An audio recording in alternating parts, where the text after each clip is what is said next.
3.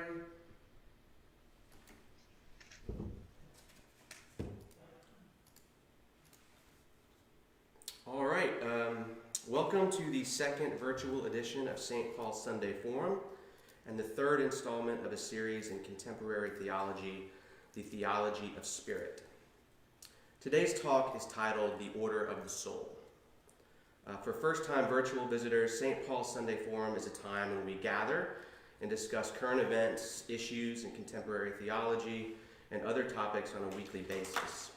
We usually meet in St. Paul's Library, usually around 11 a.m., after worship and coffee hour. For the time being, we will broadcast on our Facebook live feed discussion in the comment thread. I plan on a fourth and final installment in the Theology of Spirit series next week, and Deacon Mary Howard and Father Josh and I will talk about how to move forward after that. If you have any suggestions as to what you'd like to see in this virtual space for Sunday Forum, feel free to make those suggestions in the comment thread. God willing, we will be able to meet again in person by the time the summer forum begins in the weeks following Easter. As a reminder, summer forum topics vary from week to week and usually focus on current events and other. If you have suggestions for Sunday forum topics, feel free to, send an email to the church office maybe? No, or just comment. Or comment or send an email to the church office. You can find that address on the St. Paul's website. And maybe put in something like summer forum topic suggestions as a heading so we know how to flag those. Okay, so the overall goal of this Theology of Spirit series is to demystify theological terms and to ground them in our lived experience as human beings. Too often, in my view, we understand God as an abstract concept, as an image or an idea in our heads rather than something that exists in the world, something present in our experience of the world. Likewise, we sometimes count theological terminology like love, grace, sin, soul, and the like as factors in a kind of cosmic algebra problem. For example, there's the age-old question, does salvation come from good works or by the grace of God alone? And there are entire denominations of Christianity founded upon disagreements when it comes to such questions. If you open up a survey of Christian theology, for the most part, you're going to be bogged down by arguments and treatises that address these types of concerns. Similarly, there are churches out there that claim to have the one and only answer on such points of debate.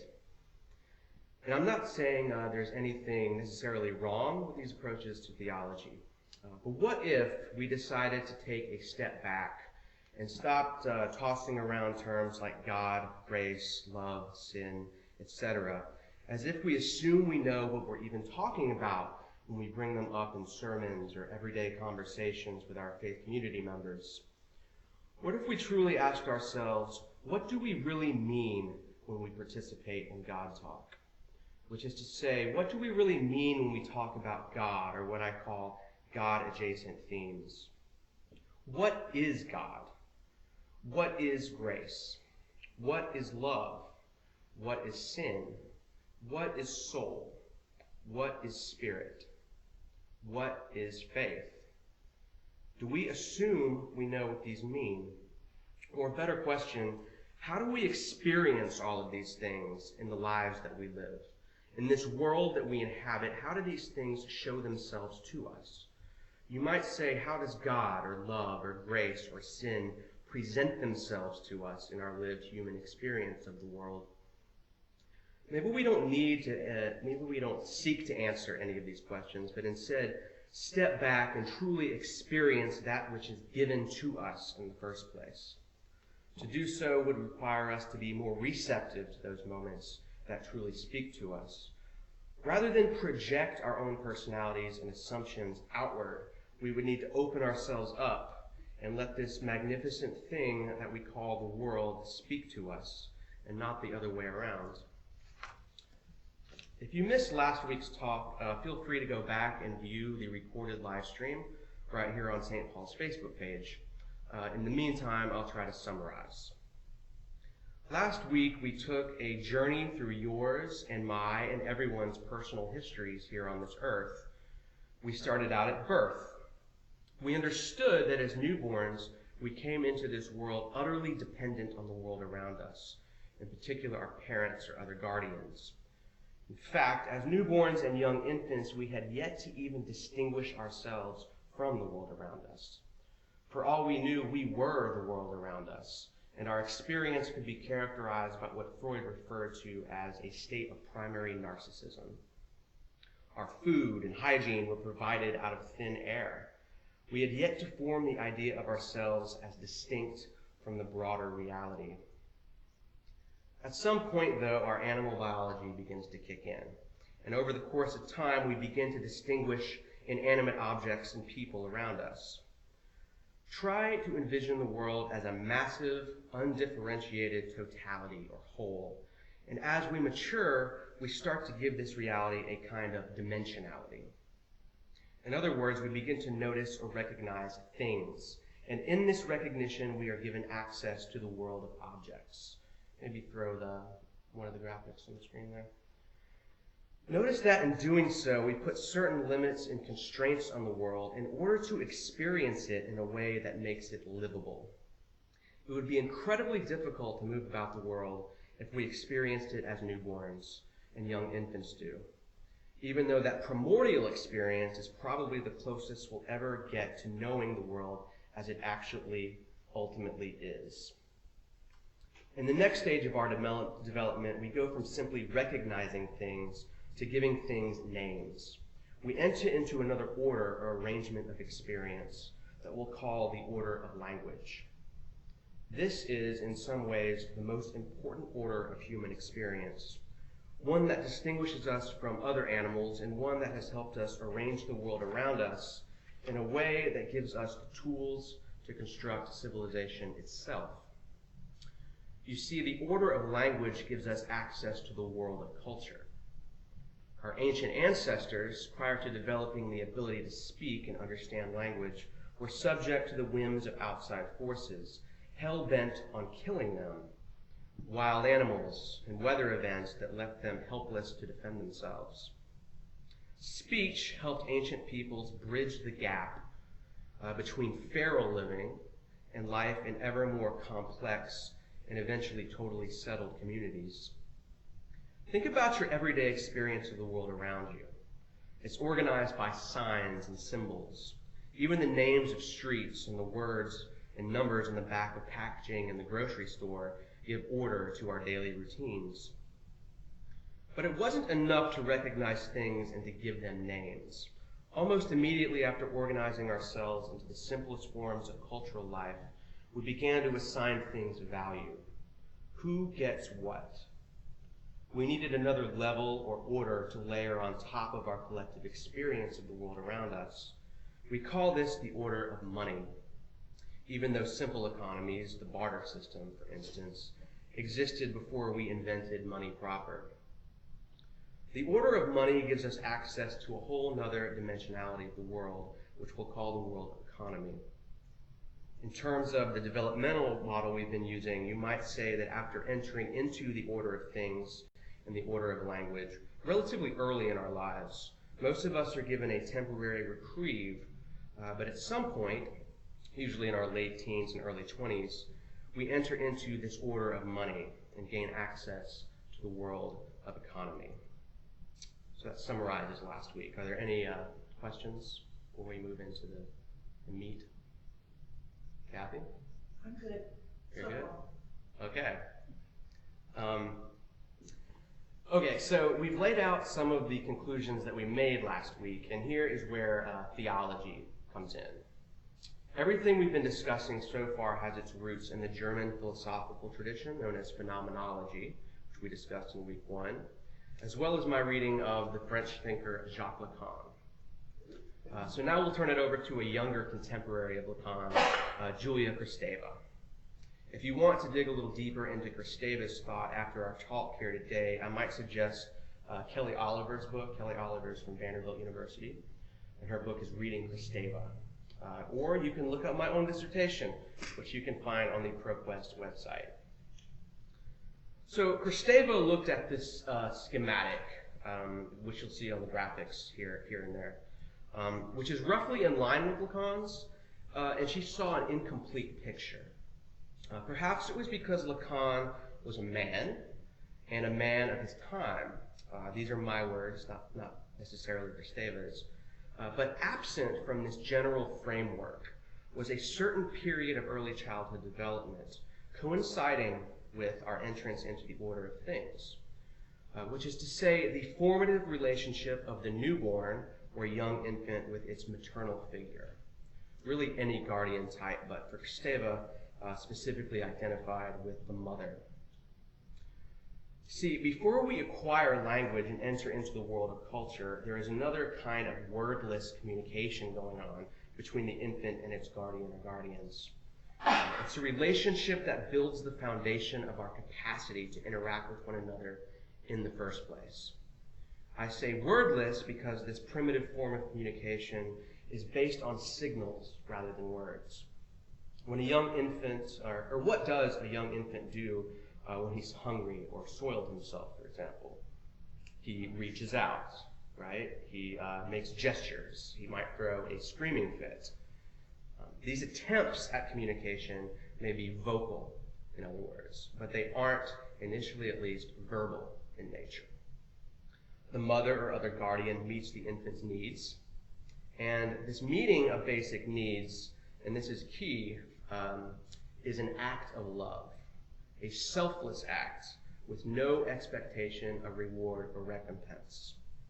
The infant is totally dependent on its guardian, and the guardian provides freely and unselfishly, at least in an ideal mother-infant relationship. So it appears we have here an arrangement or order for experiencing the world that exists prior to our entrance into the order of language. And here's the kicker. It's founded upon a relationship of pure and unmitigated love. And what shall we call this arrangement of our experience founded upon unmitigated love except for the order of the soul? Because it's in this space of love that the soul comes into being. This literal space between the infant and its guardian becomes the bedrock of human life itself, as we know it. There are literally tomes written about when the soul comes into being, what academics refer to as the process of ensoulment. If you attended our summer forum last year in which we discussed the issue of abortion, I gave a quick rundown of the debate. Does the soul come into being at birth? Does a fetus have a soul? If so, at what point while in the womb does God grant ensoulment? Is it 3 months? Is it 5 months? These are real debates. And of course this one, does sperm, or what the ancients referred to, no joke, as the little man, have a soul? These were real debates that happened in the early years of the church. We're taking a different approach today. Whatever your view on abortion or ensoulment, I suggest to you today that souls come into being within this window of primordial human experience between birth and language acquisition, this relationship between the infant and the guardian. And upon our entrance into this order of the soul, we are given access to what we will call the world of love. This order of the soul is the origin, then, of love itself. I might further suggest that it is precisely this world of love that the central figure of our faith referred to as the kingdom of God. But this will be the topic of next week's talk, the final in our series of the Theology of Spirit. I will say this, the order of the soul in the world of love, like all of the various orders and worlds we've been discussing, stays with us throughout our lives, which is to say we continue to have access to the world of love through the order of the soul long past the time of our infancy. Think about someone you know or love, and love, someone you're intimately close to. Have you ever known what they were thinking or feeling without any words being said? The order of the soul is a kind of psychic space, psychic even in the sense of television psychics, but without all of the supernatural and occult baggage that term might belie. Furthermore, we enter into the order of the soul through listening to music, reading poetry, viewing paintings, and attending liturgical church services. All means of expression and communication that rely less on the instrument of language and that produce in us experiences that are meaningful without relying on our primary tool for meaning-making, language. Gail Vaughn, a parishioner here at St. Paul's, sent me this quote from Claude Monet that seems appropriate here. He says, "To see, we must forget the name of the thing we are looking at." We'll move on to the final world and order of the day and of the series as a whole. We have a few more in-person folks here at the forum today, so hopefully we can field a few more questions. Kathy kind of took the brunt of that responsibility last week, so I hope you have some questions ready for me. Thanks again for everyone who's tuning in on our Facebook live stream as well. So this last world and order is a corollary of the world of love in the order of the soul. It too has its origins and human experience prior to our acquisition of the ability to speak and communicate verbally, although it isn't something that we necessarily encounter in our developments as modern infants, depending, of course, on the socioeconomic, geographical circumstances that we're born into. The order of the wild is built into the DNA of our species. When I use the term wild, I mean in the sense of feral, as in feral dogs and cats. Now, I'm not an anthropologist, so a lot of this is speculation, but in such a way that it appears quite obvious. Prior to forming cultures and civilizations, we ordered or arranged our lives like all of the other members of the animal kingdom. We fought for resources among ourselves and against other animal species. We avoided saber-toothed tigers and beasts of prey. For our ancestors, just as for wild animals throughout the history and prehistory of life on this planet, the name of the game was survival. Fossils of our feral forebears bear the marks of a truly terrifying existence, cracks in the skull, blunt force injuries, and the like. The order of the wild is fear-based. Fear of serious injury, fear of death, fear of starvation. In the order of the wild, one has to look out for oneself. It is for this reason that the order of the wild gives rise to a world that we'll call the world of sin. Because the actions that we take when we reside in such a world might be considered the very embodiment of sin itself. When our lives are based in fear, our actions become selfish, even to the point of what we inhabitants of modern democracies might call criminal. Not do unto others as we would have done to ourselves, but do whatever it takes to get by, no matter what. And while we modern humans enjoy the safety net of the worlds of culture and economy that have been built up for centuries in the history of civilizations, we do occasionally fall back to this order of the wild in the world of sin. I'm speaking, of course, about catastrophic events, natural disasters, but also man-made ones like war. Catastrophes break down the systems that we have in place, these institutions that serve as safety nets in order to ensure that we aren't plunged back into the order of the wild. And yet, in wartime, as well as in times of natural disaster on a society-wide scale, we sometimes come face to face with this order of the wild and the dimensionality of the world that we're calling the world of sin, characterized by chaos and anarchy. Everyone in this room, and most of you watching at home, no doubt remembers the tragic events of 9/11 and the aftermath of Hurricane Katrina. But we need not remember these catastrophic events because we're living through one, arguably, right now in the form of a global pandemic. And we see our systems of order, the order of language and the order of money that give rise to the world of culture and the world of economy, respectively, breaking down all around us. And yet, have you ever wondered why in times of crisis you often see a flood of stories emerge in which kindness and decency give you a glimmer of hope for humanity as a whole? The Reverend Nick Phillips, pastor of New Hope Presbyterian in Biggersville, recently set up a Facebook page to chronicle these stories in the midst of the current coronavirus crisis. I will suggest to you this morning, by way of closing, at least the initial talk, that kindness in the face of turmoil is a feature of who we are as human beings, at least for the majority of us. But so is sin. Because the order of the soul and the order of the wild have something in common. As said, they're corollaries. They are in some ways primordial facets of our human experience. They're with us even before we learn to talk, even as we are learning to dimensionalize the world around us into distinct people and objects. In the case of the order of the wild in the world of sin, it's in our DNA. At least in part, we are still that ape-like creature wandering in an African savanna, avoiding predatory cats and fighting with our neighbors for food and other resources. In the case of the order of the soul in the world of love, we are in part still that helpless infant whose life is sustained by its mother's love. When the world around us inevitably breaks down, we'll rely on one or the other, sin or love, the order of the wild or the order of the soul.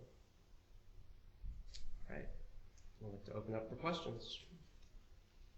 What happens to the order of the soul when an infant doesn't get attention or bonding or doesn't have a human figure to interact with in a loving way? Probably resorts to the genetic components of the order of the wild, I would imagine. Right? Isn't there a children's book story written about that? Where the wild things are? I don't know that one. There's one where the kid gets raised by, I'm not thinking. Jungle Book? Jungle Book, maybe? It's kind of a metaphor for that, right? Because instead of getting that kind of love, he becomes part of the wild. But he does get He does get the love of whatever the gorilla mother is. Mm. So he gets that, but he does grow up wild. Yeah. Well, our story of Tarzan. Right. I might have been thinking about Tarzan. I think there's a good bit of research now coming out related to those children who were in orphanages in Russia and Siberia and places like that in the 80s and 90s that are showing actual change, physical changes in their brains and the way they developed because they didn't have caring adults that interacted with them and took care of them. They had somebody that just provided just basic hygiene, but nobody to pick them up and love and cuddle and sing to, Mm. Yeah. Yeah, so I imagine you'd probably fall back on the order of the wild, but I don't know if there's like a cutoff point for someone to show love to a person. Jane commented with an interesting thought. She says, I've been touched by the outpouring of offerings from artistic communities online at no charge. These offerings make no logical sense, but speak, I think, to our emotional and creative economies. Yeah.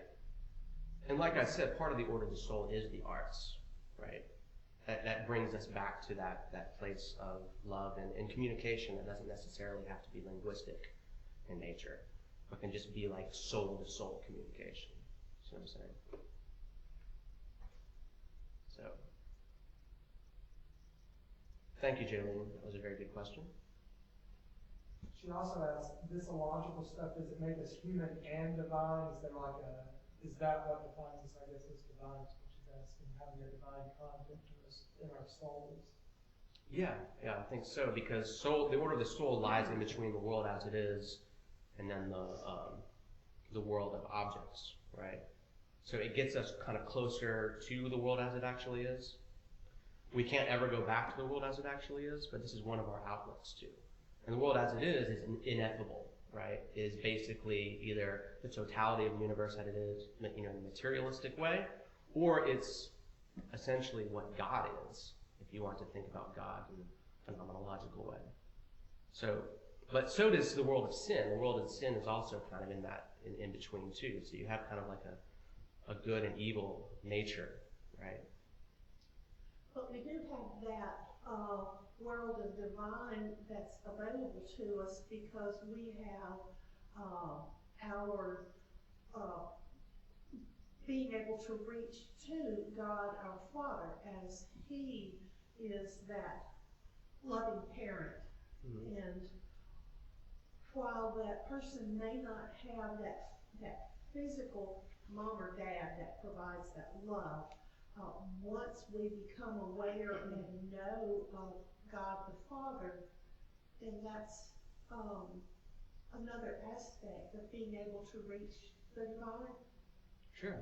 Yeah, I imagine so. I mean, I think Lacan and Christeva would disagree with that, but, they're French secularists, so. Well, there you go. Another comment. The question is, and according to these theories, children inhabit that creative place naturally until society kind of beats that out of them. The order of language and all these economies, is that kind of the thought behind this, is children naturally progress to this world of the soul, or order of the soul and such, until that is changed by society. Well, Jesus said, be like little children, right? But it's inevitable in order to function as a human being to eventually get that beaten out of you, if you want to say. Because you can't live in this world without access to the world of objects and culture and even economy, as we're seeing now. So, yeah, I guess you could use that word, get it beaten out of you. But we always have access to it, so it's never completely beaten out of us, right? Sometimes we just have to cultivate that. She said until we beat it down specifically. Oh, yeah, exactly. Or that we teach it out, right, instead of continuing to nurture that innate connection between humans as very young children, that innate connection and relationship. But there's a point God where or another. Nurturing that, there's a point where society as a whole is going to kind of take it or put it in a very minor place in that conscious thinking. Well, it depends on what society you live in. Does the society suppress the arts? Does it suppress, religion, right? Because these are two outlets that we can use to cultivate or to nurture that part of it that's always there, right? You can never get rid of the order of the soul. It's always with us. Right? All of these orders are stuck with us forever. Once you learn how to talk, unless you have some kind of traumatic brain injury, you're always going to be able to have access to that order of culture, right? It's like you're always going to have access to the order of the soul and the order of the wild, right? All of us are kind of dual natured in that way.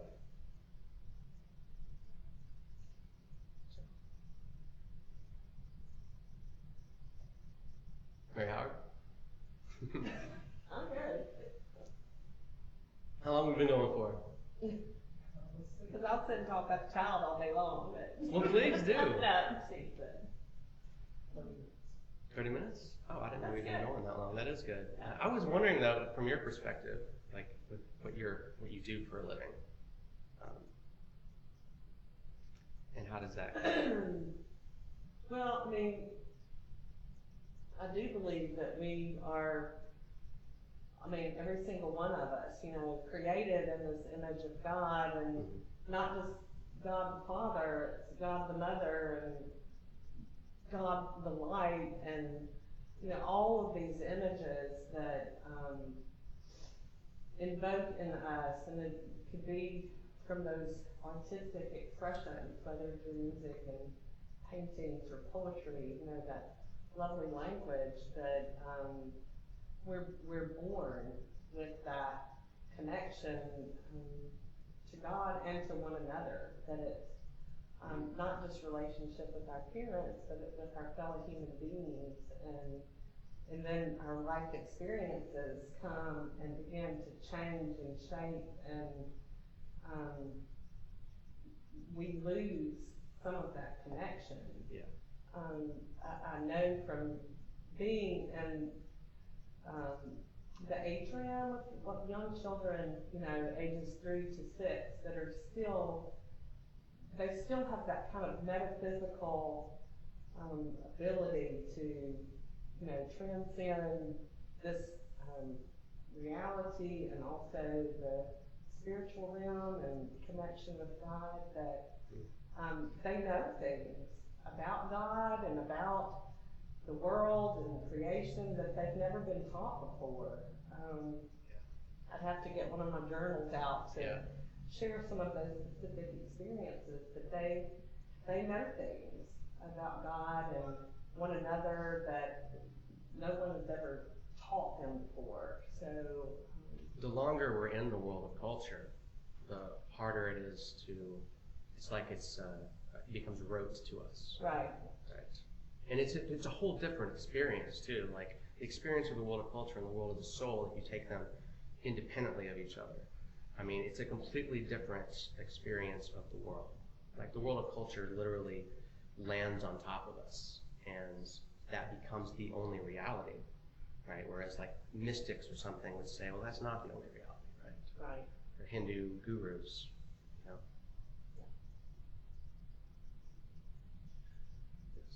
Someone gave me just a little happy, and it just said, do what makes you happy. And so I got to thinking about, as you were talking about what makes me happy with music, and when I don't have that, when I totally ignore that side of my being, then there's not that degree of happiness, and there's more to my life, and I hope to share with others, and it goes from a physical need and a physical need to something that I can reach out and get a spiritual, that I can get heartfelt meaning from me personally, and that is a way to reach the divine and to worship, to be with, and when I was saying God the Father, I was God the person who provides and cares. Yeah. We just use that masculine term, but music and art, or for Jaylene, is a necessity.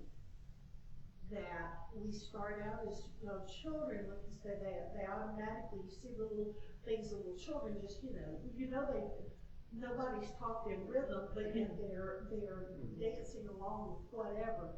And so, like, we do have it. The world does beat us down, but when you know you've got that, and when you realize this is what makes me happy, and this is how I can communicate with others and still feel that connection with the divine. You said heartfelt. Are you in a different kind of headspace when you're playing music than when you're just in the regular world? How would you describe that headspace? It's one of a feeling of, oh my gosh, this is a beautiful chord even. Ginger and I used to have a conducting professor that would say that some chords were luscious.